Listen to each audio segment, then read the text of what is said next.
മധ്യ ഗസയിൽ ഇസ്രായേലിന്റെ പ്രതിരോധം നഷ്ടപ്പെടുന്ന തരത്തിലാണ് ആക്രമ പരമ്പരകൾ ഉണ്ടാകുന്നത് എന്ന് അവിടുന്ന് റിപ്പോർട്ടുകൾ സൂചിപ്പിക്കുന്നു. കഴിഞ്ഞ ദിവസം നടത്തിയ ആക്രമണത്തിൽ മെർക്കോവ ടാങ്ക് പ്രതിരോധ ശക്തികൾ തകർത്തിരിക്കുന്നു എന്നുള്ളതാണ്.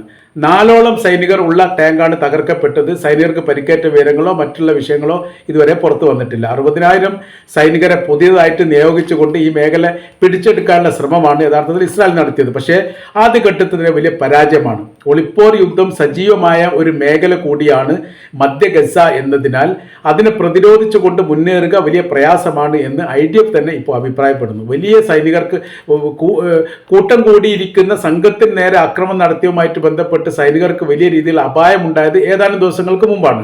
എന്നാൽ ഇപ്പോൾ ടാങ്കിനെ കേന്ദ്രീകരിച്ചുകൊണ്ടുള്ള ആക്രമവും സജീവമായി തന്നെ ഉണ്ടായിരിക്കുന്നു എന്നതിനാൽ വളരെ എളുപ്പത്തിൽ ഈ മേഖല കീഴടക്കാൻ വേണ്ടി സാധിക്കില്ല എന്നുള്ളത് ഏറെക്കുറെ ഉറപ്പായിരിക്കുകയാണ്. കരയുദ്ധത്തെ അതിജീവിക്കാൻ വേണ്ടി സാധിക്കില്ലെന്ന് ഇതിന് മുൻപ് തന്നെ ഒരു ഇന്റലിജൻസ് റിപ്പോർട്ട് ഉണ്ടായിരുന്നു.